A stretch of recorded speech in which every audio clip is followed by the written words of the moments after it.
Yo, what's good, you guys? Before today's video starts, I wanted to quickly update you guys on what's been going on lately. The county I live in has been known to be susceptible to fires, which have been really picking up in the last few years. And of course, this year has been no different. They actually started earlier this time around. And so I just wanted to quickly say that I'm wishing all the firefighters and everybody else out there on the field good health. And with that being said, I hope you guys enjoy the rest of today's video. Yo, what's good to all my young investors and welcome back to the channel. Trust me when I say this, I got you guys with a gem of a video today. As you guys may have already seen from the title, I'm about to put you guys on game with what you can do to become your own boss as young as possible. And for all the new viewers, I'd worked construction with my dad all throughout high school. And sometimes we'd have wealthy clients. And me being the curious person that I am, would ask them tons of questions. Most of which regarding business, investing, and finance. So in today's video, there's gonna be a mix of millionaire advice that I've received and things that I'm learning on my own journey as well. I really think you guys are gonna enjoy this one and find it useful as well. But of course, before we get into the rest of today's video, I gotta quickly hit you guys with today's gem of the day. And of course, today's gem of the day is listen more. You'll notice that you'll learn a lot more when you're not the one talking. Something I'm coming to realize is that we can all learn from every encounter, whether the person knows more than you or not. So remember that, you guys. Observe more and talk less. And of course, that's today's gem of the day. I hope you guys enjoyed that. And lastly, if you guys could do me a huge favor and hit today's video with a quick thumbs up. It takes 2 seconds tops and it helps the channel out like crazy. So of course, thank you guys. I appreciate all of you. And without further ado, let's get into the content in today's video.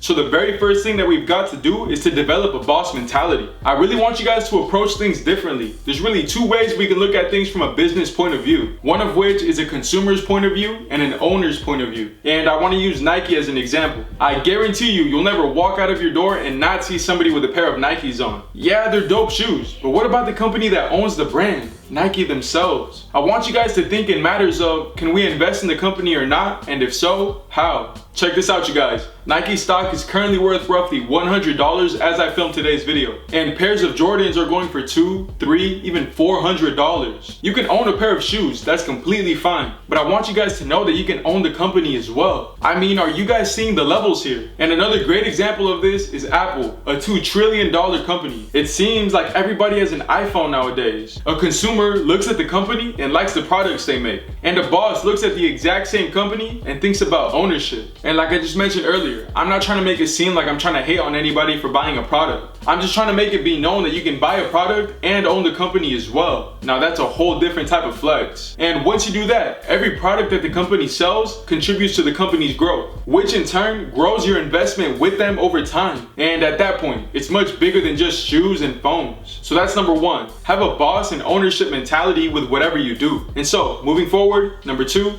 have a plan and be patient. I meet people all the time that tell me they want to do this and they want to do that, but they never plan things out. At that point, you're just working blindly. And yes, some people might get lucky and reach where they want to be fairly quick, but that's very few and far in between. If it's something like a clothing brand that you guys want to do, know how much it's going to cost you to produce clothing, how many garments you're looking to make, how you're going to promote it, and who you're going to market the clothing to. All of that. Know what it is that you want and figure out a way to get there. This all comes with being a boss. It's no walk in the park. For example, this YouTube channel and the videos that I make, they're all planned. I didn't just randomly sit down and start recording one day. I know my audience. I know what type of videos that I need to make, and I have a plan of where I want to be in 5 years. Like Russ, one of my favorite artists, said, this isn't luck, this is by design. Check this out, you guys. Having your 5th, 6th, and 7th steps planned in advance gives you a roadmap of what you need to do. This makes the vision so much clearer. And as for patience, this one will make or break somebody. And I've said this countless of times to you guys. Nothing worth having comes overnight. Expect to take losses, for things to not go right all the time, and for you to blow up when you least expect it. It's just how things go. And I'm not trying to get motivational. You guys know I don't believe in that stuff. This is just real talk. I've seen so many people with brilliant ideas that just give up way too soon. A lot of the time, the product is great. The audience is just not there yet. Remember that, you guys. And lastly, number 3, be a big fish in a little pond. And what I mean by this is to separate yourself from everybody else and be unique to what you're doing. The problem with most people is they go where the crowd is at. They make content that everybody else is making, and they fight for things that everybody else is already fighting for. When you do that, it makes things so much harder. You're fighting the big guys and the little guys to get where you need to be. Instead, look for untapped territory. Really zone in on a particular audience or product. Travis Scott is a great example in my opinion. His music doesn't sound like everybody else's. His sound is unique to him. He's a big fish in a little pond. This is a big reason why he is where he is today, in my opinion. If I were to decide to do a fitness channel, for example, I wouldn't try to compete with everybody else. I would niche down and find an audience to target. That would be step number 1. Number 2, I'd look for a problem that a lot of people have in the fitness niche and find a way to solve it. And so, after that, number 3, I'd put my own twist on things and I'd add my own personality. And finally, number 4, I'd brainstorm and plan out the content that I'd be putting out. That's some absolutely free game that you guys can use to separate yourself from everybody else. But of course, it's up to you to use it though. And so, with that, I wanted to quickly say thank you to everybody that's been rocking with me and the channel as well. The channel is growing like crazy, and it's a huge thank you to you guys and the support you give. Just know that I'll keep the gems coming as long as you guys keep finding them useful. So of course, don't forget to leave a quick like and subscribe to the channel if you guys haven't already. And of course, beat the odds and do the numbers. I'll catch you guys on the next one.